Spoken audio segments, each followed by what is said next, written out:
55 సంవత్సరాల క్రితం ఇదే రోజు అంటే 1969 జూలై 19వ తేదీన ఆనాటికి ఉన్నటువంటి 14 ప్రైవేటు బ్యాంకులను ఆనాటి భారత ప్రధాని ఇందిరాగాంధీ గారు జాతీయకరణ చేశారు.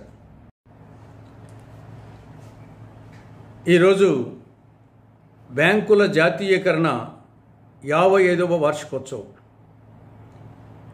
భారత మాజీ ప్రధాని, భారతరత్న, ఉక్కు మహిళ స్వర్గీయ శ్రీమతి ఇందిరాగాంధీ గారు తీసుకున్న అనేక సాహసోపేత నిర్ణయాలలో బ్యాంకుల జాతీయకరణ అనేది ఒక అత్యంత సాహసోపేతమైనటువంటి నిర్ణయం.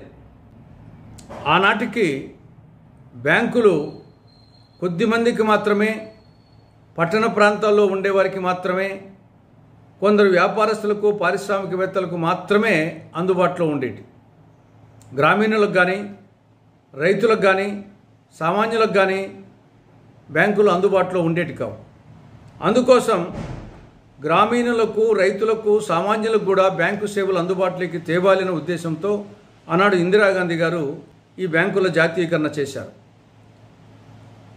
ఈ బ్యాంకుల జాతీయకరణ తర్వాత ఈ యొక్క బ్యాంకుల బ్రాంచులు దేశవ్యాప్తంగా మారుమూల ప్రాంతాలకు కూడా విస్తరించి కొన్ని లక్షల మందికి ఉద్యోగాలు కల్పించడమే కాకుండా గ్రామీణులకు, రైతులకు, సామాన్యులకు ఈ యొక్క బ్యాంకు సేవలు అందించడం జరిగింది.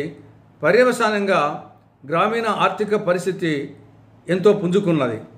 కానీ దురదృష్టవశాత్తు ప్రస్తుతం నరేంద్ర మోడీ గారి నేతృత్వంలోని బీజేపీ ప్రభుత్వం మళ్ళీ బ్యాంకులో ప్రైవేటీకరణ వైపు మొగ్గు చూపడం అనేది చాలా శోచనీయమైన విషయం. ఇదే జరిగితే రాబో రోజుల్లో మళ్ళా గ్రామీణ ఆర్థిక వ్యవస్థ చిన్నాభిన్నమవుతుంది. రైతులకు, గ్రామీణులకు, సామాన్యులకు బ్యాంకు సేవలు అందుబాటులోకి రావు. కాబట్టి బ్యాంకుల ప్రైవేటీకరణ విధానాన్ని, నిర్ణయాన్ని బీజేపీ ప్రభుత్వం ఉపసంహరించుకోవాలి, ఆ ఆలోచన ఉంటే మానుకోవాలని కాంగ్రెస్ పార్టీ డిమాండ్ చేస్తూ ఉంది.